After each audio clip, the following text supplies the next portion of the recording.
Ndabashimiye cyane kandi ndabaye ikaze nshuti banywanyi bacu mbana yo kurikirana amakuru bigana dutambutsa kuri mboresha kuri yacu ari nayo yanyu ya Burundi Top TV. Turi kwigerekerezo rya mbere ruhuma mwaka wa 2026 no mwanya makuru akomeye cyane avugwa nga mu gihugu cy'u Burundi. President Varisito Ndayishimiye ku munsi w'ejo yareretswe urukundo n'abarundi benshi abari bateraniye muri stade, naho President Ndayishimiye igihe hamaze cabaye umwanya rumerumara. President Varisito Ndayishimiye ivyo vyaratewe n'amagara yiwe, ariko igihe vyaboneka yuko afise akaguvu Ndayishimiye yaragurukije abarundi benshi, hama stade yose itangura na cane kwigina insinzi ikengurukira Imana ivyajeje gukorera Uburundi. Mbega ururirimbo rwarimwo wari ururirimbo rukomeye cyane ruhayagiza Imana. Ndayishimiye nawe nyene nawe yariko ararutambira inyuma y'ikibando gikomeye kimufasha none kugira ntaze agwe. Benshi bati hajya hariho vyinshi bibananye kuboneka, Imana ikabikora ifise yindi ntumbero. Ni munkunde kari munyemerere kunyene ari nako ninjira mwa makuru. Aya makuru yacu yo kwigerekerezo rya mbere ruhuma na makuru akomeye cyane avugwa nga mu gihugu cy'u Burundi. Ni munkunde kandi munyemerere ingingo nkuru ziyagize ndazitangurira ngaha. Amagara y'umukuru w'igihugu nyejo wa President Varisito Ndayishimiye arejeje gushika umwansi yipfuza.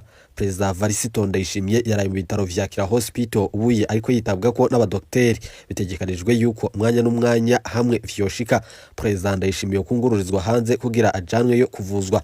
Mbega Ndayishimiye ibiri kuyamushikira nibiki? Mwa makuru turaza kubigarukako. Ni mugihe kana makuru akomeye cyane avuga yuko wahaye umukuru w'igihugu President Varisito Ndayishimiye ishano na wene ataca azoshikako. Mugihe kandi biboneka yuko General Ndayishimiye ndayubaha ari kararondera ikiziga cico gihangange cubahutse kugerageza kugandagura umukuru w'igihugu President Varisito Ndayishimiye, naho ku munsi w'ejo abarundi bayijije kukimaramaza. Mwarabonye ingene ico gihangange cariko kirakanura imbere hampande y'umukuru w'igihugu President Varisito Ndayishimiye. Ni mugihe kandi biboneka yuko ibandanye kuba nga mu gihugu cy'u Burundi biriko birabonekamo igipfungu cishi cyane. Ndabutse yuko ibirori vyo ku munsi w'ejo vyarabonetsemo ibihangange, ariko harabonekamo n'umunyabanga mukuru w'umugambwe CNDD-FDD. Aho vyashitse mugabo biboneka yuko yatandukanijwe n'umukuru w'igihugu President Varisito Ndayishimiye aho yicaritse, mugabo arajanwa inyuma cyane. Ivyo bikaba vyarakozwe nanone n'abajejwe umutekano wa President Varisito Ndayishimiye. Nagira abarundi benshi n'abari ngaho mwaravyiboneye ingene vyatanguye Reverend Kuriyo yicaranye n'umukuru w'igihugu nyenco wa President Varisito Ndayishimiye. Hadaciye kabiri Reverend Kuriyo arakugwa aho nyene ajanwa mu kibanza ca ruguru. Amasoko yacu asigura vyinshi ku vyiyo nkuru. Ni mugihe kandi umukuru w'igihugu nyenco wa President Varisito Ndayishimiye naho agwaye. Umupfasoni we Angelina Ndayishimiye ndeba nkuko tubuze kubirabira hamwe arabandanya gutunganya igihugu. Mbega hajya Angelina niwe yakoze ibishoboka vyose kugira Ndayishimiye ntaze amaramare imbere y'abarundi. Ibihanganye bitari kevya vyiteze yuko Ndayishimiye ubugwayi bwiwe utazomwemerera yuko nanone afata urugendo rumushikana hajya kuri stade Intwari. Naho vyaheze nabi, ariko vyaboneka yuko Imana yari yakoze ibishoboka vyose nkuko muri CNDD-FDD Imana iri imbere. Umukuru w'igihugu nyenco wa President Varisito Ndayishimiye bamwe mu barundi barabasha kumubona. Amasoko yacu asigura vyinshi ku bw'aya makuru turaza kubigarukako.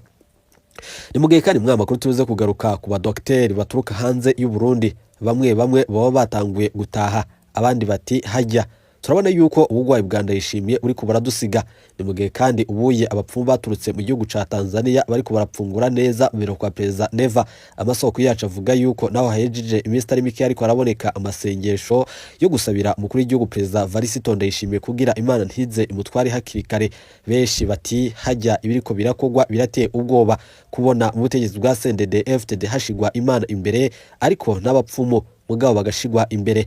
Ivyo kandi abenshi babivuga banafatiye kukungene no mu rubanza rw'igihangange General Arengiyo Munyoni icashizwe imbere, mugabo iyo hashika kucaka ijanye no kugerageza gutembagaza ubutegetsi hakoreshejwe amangetengete ico caha cashigwa mu mwiherero.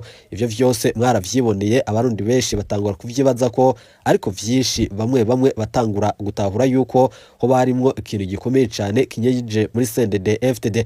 Muri buze kunkundira kandi munyemerere turuze gushika mu gisirikare. Mbega abasirikari bagona iki nyuma yuko muri iyi minsi haheze igihe kitari gitoye haboneka amajambo ya Reverend Kuriyo?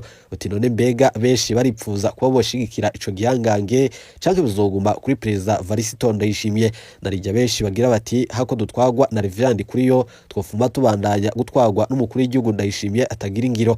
Hajya arakanga ntajyana, nawe ubwiwe arabandanya kubishikiriza avuga ati hajya ariho benshi bandanya kumbwira ati ndakanga sinjyana. ivyo vyose nawe bibanaye kuboneka ibintu birabandanye kuyangara mu gihugu.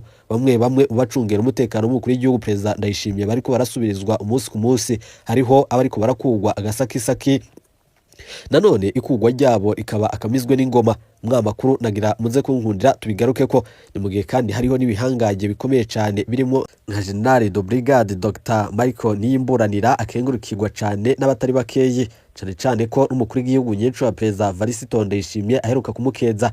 Nimunkunde kandi munyemeye tudatevye mbere yuko twinjira mwayo makuru mu buryo bw'idonido, nagira nsubire ndabayikaze kuri mwese muri kumuna dukurikirana mwereringa mu gihugu ciza c'u Burundi, mu ntara zitandukanye z'igihugu, abadukurikiye mwereriye ijya rino ku mugwa mukuru wa politiki Gitega, abadukurikiye mwereriye mu gisagara ca Bujumbura, eka nawe mwese mudukurikiye mwereriye nanone mu ntara zitandukanye zose zigize igihugu c'u Burundi. Ndasubiye kubaha ikaze n'akari umwe makuru akomeye cyane twateguriye.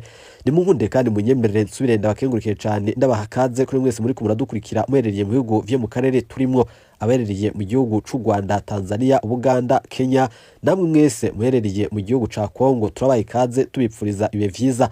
Turasubiye kuba kaze kandi kuri mwese muri kumuna dukurikira mwereriye ku igane y'amakungu ya kure, dusubira kubipfuriza ibe vyiza.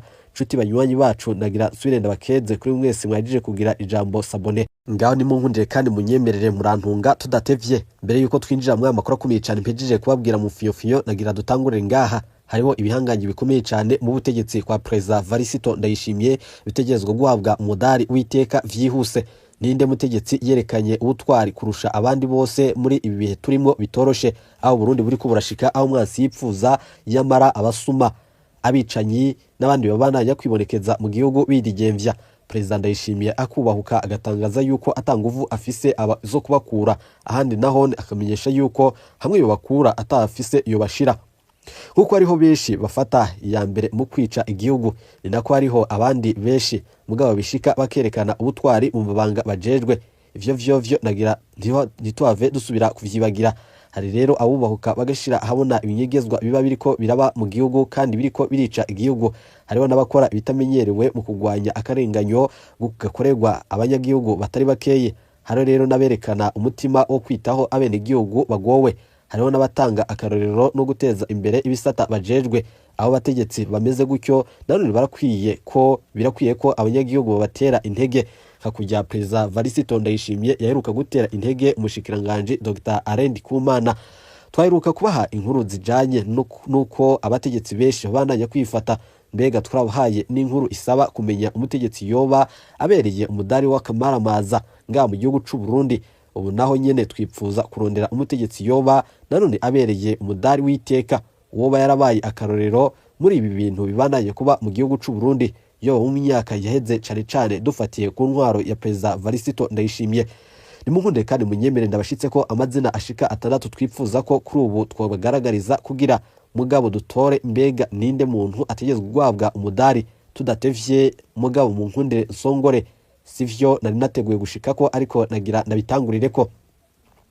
Uwa mbere harimo Aritemo Katihabwa. Uyu rero yarubahutse ivyananiye abashikiranganje b'imbere yiwe. Muravyibuka Aritemo Katihabwa mugabo yaramenyekanye muri myandagaro umwaka 2025 igihe yagenywe kuba umushikiranganje ajejwe ubutungane, agateka kazina muntu n'iterambere ridakumira. Mu mezi 5 gusa yamaze muri ayo mabanga yarakoze ivyo abimbere yiwe bari barananiwe. Nanone icambere kwari nko kubogoza abaprokeri bari bamaze imyaka bidogego bidasanzwe muri PGR, hajya nka Leonard Manirakiza, nka Procureur General Aristide Nsengiyumva ujya aherereye i Bujumbura, na Procureur General Felicite Nishemeze nanone aherereye i Gitega, canke Procureur Claude Ndemeye nanone ujya mu Kirundo. Ikindi naco nuko intumbero yo kurekura abejejwe n'ubutungane n'abahejije umunyororo wabo ariko bakaguma bapfunzwe. Abanyororo bapfunzwe igihe kinini batagira dossier canke batigeze barengutswa muri sentare, abagwaye n'abageze mu zabukuru, abo bose yarabatunganirije. Imbere yuko umwaka wa 2025 ushika, Perezida Varisito Ndayishimiye yarishikiye nanone kandi arifatira uyu mugambi mu minwe. Nanone avuga yuko afise umugambi wo kurenganura abarenganijwe, mugabo aranabitanganiriza abarundi bose, mugabo barabimenya. Aritemo Katihabwa aherutswe kubogozwa inyuma y'ukwezi yaramaze atorohewe namba. ingingo imukura yarababaje benshi cyane bashigikiye igikorwa c'umushikiranganje Aritemo Katihabwa. Nababwira yuko nga mu gihugu c'u Burundi iyo uriko urahirahira gufata ingingo ikomeye yo gukorera igihugu mugabo ushira ukuri ahabona uca wisanga wabaye umwasi na bamwe nanone bagushizeko eka na bamwe umugambwe CNDD-FDD. Ikindi gihangange nagira ndababwire ni kijanye na General de Brigade Dr Mariko Nimburanira. Uyu wewe yaheruka gukezwa n'umukuru w'igihugu Perezida Varisito Ndayishimiye. Mugabo ndababwire hariho benshi batwandikiye ngaha kuri Burundi Top TV badushingira intaye ku vy'iki gihangange. Uyu rero yarahinduye bidasanzwe ibitaro vy'abasoda Hopital Militaire. Wayoboye bino bitaro imbere yuko bija nanone mu burongozi bwa muganga Mariko Nimburanira, hanyuma agasubira kubibona ubunyene yibaza igitangaro gikomeye cyane cabereye aho hantu. Impinduka ziri kuri ivyo bitaro vy'igihugu ntizisanzwe na gato. Buri kanya Mariko Nimburanira abariko arubaka inyubako nshasha kandi za kijambere nkuko nanone bibandanye kuboneka. Buri kanya abariko arazana ubuhinga butarabaho na gato nga mu Burundi. Intumbere yiwe nuko Hopital Militaire iba ibitaro vyakira neza abavyitura, bikaba ibitaro vy'isuku kandi bitanga ubuvuzi bwiza bugezweho. Ni mugihe rero aho usanga ibisata vya leta bitera bisubira inyuma, Hopital Militaire itera ija imbere, igira intambwe zidasanzwe ku buryo nanone nko ku bindi bitaro biboneka yuko bibandanye kuba bifitiye ishari nanone ivyo bitaro vya militaire. Ubonye rero aho nyene uca usanga hariho vyinshi nka Hopital Militaire, usigara wibaza ico abatwara ibindi bitaro nanone bikomeye mu gihugu ico bakora. Mbega ufatiye ku karorero kubirongowe na Mariko Nimburanira. Urero Mariko Nimburanira mugabo aratanga icizere ko Uburundi bugifise intwari zishobora kubuteza imbere. Abategetsi bubu nanone barasubiza inyuma ivya leta nanone bajejwe mugabo bakaja kubaka ivyabo bikomeye. Ariko General de Brigade Mariko Nimburaniye nanone arakora igihushane c'ivyo, mugabo arahitamwo gukora ivya bose bizomarira abarundi bose nanone akamaro. Perezida Varisito Ndayishimiye aheruka gutangaza ko General de Brigade Mariko Nimburanira bishitse agatwara Uburundi ko yoca aryama agasinzira atacu yinona. Ikindi gihanganye nagira ndababwire n'umushikiranganje Dr Arendi Kumana yubahutse gushira ahabona ubusuma bukomeye cyane bukogwa n'abatwara Uburundi. Dr Arendi Kumana nawe nyene yajyanywe muri leta y'u Burundi muri myandagara umwaka wa 2025. N'umushikiranganje mu vyo ajejwe harimo n'ikigega ca leta muri Kigarama umwaka wa 2025 imbere y'inama nshinga amateka n'imbere y'inama nkenguza amateka. Arendi Kumana yaradomye urutoke ku busuma bukogwa n'ishiramwe FOMI risanzwe ryegukira ubutegetsi bw'u Burundi eka n'abategetsi bahambaye baburimwo. Iri shiramwe kandi yubatswe mu buryo utangaje cyane nkuko n'amana bivuze, niryo hinguriro ryonyine rironka nanone imbere amafaranga yo kugura ivyo nanone rizohingura. Amafaranga atozwa abene igihugu bene yava mu kigega ca leta mugabo agashigwa muri iryo shiramwe, hanyuma rikazoza inyuma kuza nanone gutanga ivyo ryahinguye ari vyo nyene birimwo ifumbire. Igitangaje rije gutanga ivyarishwe, bamwe mu banyagihugu ntibaronka ifumbire yabo. Nanone riranagaruka muri leta gusaba amamiliyaridi y'umurengera ngo ryatanze ibirenze ivyo bavuganye. Dr Arendi Kumana yari nanone yamirije ivyo abona nk'ubusuma ubandanye gukogwa igihe FOMI iriko irasaba hafi miliyaridi zishika 100 z'amafaranga y'amarundi ngo nanone yo kuriha umurengera w'ifumbire nanone bagiye batanga mu misi iheze mu masezeni aheze. Ariko naho biruko nagenda abwire yuko abene igihugu batigeze baronka iyo fumbire. Uca yibaza uti none mbega yajanywe he ko atari vyo bapfungura ngo yapfunguwe. Irindi shiramwe yagirije cyane ni shiramwe Anagesa. Muravyibuka ko be nabahawe iryo soko yo kubaka amabiro y'amazone mu gihugu cose nkuko biboneka hose yarerekanye ubusuma bukomeye cyane bwakozwe nanone mu rugero rw'amamiliyaridi y'amafaranga y'amarundi. Ayo mahera yarariwe. Ivyo mushikiranganje Arendi Kumana ariko arashira ahabona na gaca mutwe kuko bifitaniye isano ikomeye cyane na system y'ubusuma ubandanye gukogwa n'abategetsi muri CNDD-FDD. Ikindi naco noyibutsa yuko iyi system yubatswe n'intwaro ihari nyene ubunyene. Umugambwe utwagwa na Reverend Kuriyo ubuye ubifisemwo ukuboko n'umutahe ukomeye. Na niyo mpamvu mu misi iheze Dr Arendi Kumana yariko mugabo arabwirwa nabi cyane n'urongo mugambwe CNDD-FDD kandi ibindi bihanganye biri mu mugambwe CNDD-FDD.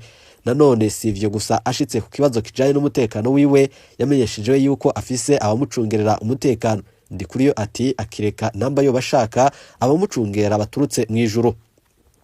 nagira ndabwire yuko hariho n'indi ndongozi y'akarorero uwo bitwa Parufe nanone Mboninyibuka buramatari yitayeho cyane ubuzima bw'abene gihugu.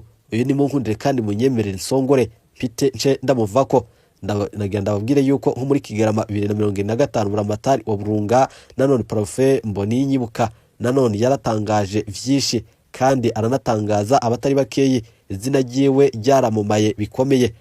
Uyu Parufe nababwira yuko yaciye nanone afata ingingo ikomeye cyane. Hariho benshi bagiye bagira isanganya akarere nk'abajya bagize ibisanganya muri bisi yunguruza abantu barishe amahera, niko guca atora abakomeretse arabijanira ku bitaro hajya mu Rutovu. Mwaravyiboneye abaganga yahasanze baranse kwakira abagwayi ngo nani ntibagira ikarata yo kwivurizako, ariko mwaravyiboneye yuko buramatari yaringinze abaganga mugabo baramurahirira bararengwa yuko batobikora. Niwe yaca asubira gupakira bamwe bakomeretse abijanira ku bitaro mu Rutana, nanone aho nyene baremera kubavura. Bukeye uyu rero yarabajije iyo nyifato y'abaganga ba hospital Rutovu, nanone umukuru w'ibitaro aremeza ko habaye amakosa akomeye. Uyu kandi Mboninyibuka yavuze ko abo baganga bategezwe guhanwa. Ibi bintu rero ntivyari bimenyerewe nga mu Burundi. Uyu muntu kandi ntasanzwe mu bategeka Uburundi. Nimunkundire kandi munyemerere tudatevye nagira twishikire ku makuru akomeye cyane twabwiye mu mfunyo. Nababwiye ingingo ikomeye cyane yo kwita ku magara y'umukuru w'igihugu Perezida Varisito Ndayishimiye. Buye hasuye gufatwa ingingo yuko Ndayishimiye hamwe vyobandanye gukomera, mugabo ubugwayi bwiwe bukabandanya hava ajanwa mu bitaro vyo hanze. Nagira ndababwire yuko mu minsi iheze hafashwe ingingo yo kugerageza gusohokana umukuru w'igihugu Ndayishimiye. Bimwe mu bihanganye biravyanka. Bukeye nahone harafatwa iyo ngingo bamwe bavyemeye, ariko harabura indege yo kunguruza umukuru w'igihugu Ndayishimiye. Byari vyitezwe yuko igihugu kibaye ca Kenya gitegezwe kurungika iyo ndege, ariko atamuntu yigeze atahura icatumye Kenya itarungika iyo ndege. Mbega muranazi yuko hariho abapfunzwe bazira iyo dossier. Ubuye nagira ndababwire yuko umunyabanga mukuru umugambwe CNDD-FDD ari mu yabira. Ibihanganye bitari bike bimuhejeje Mr. Bike bitegura kugandagura Ndayishimiye na vyone biri mu yabira. Jerina yifate mu minwe ubutegetsi bwa Ndayishimiye. Ni mugihe kandi President Ndayishimiye tumusengera Imana musumba vyose mugabo ize imukize, ntagombere mugabo kuja hanze kwivurizayo kuko ishano yahawe ntiryoroshe. Ni mukanya tuyagarukeko.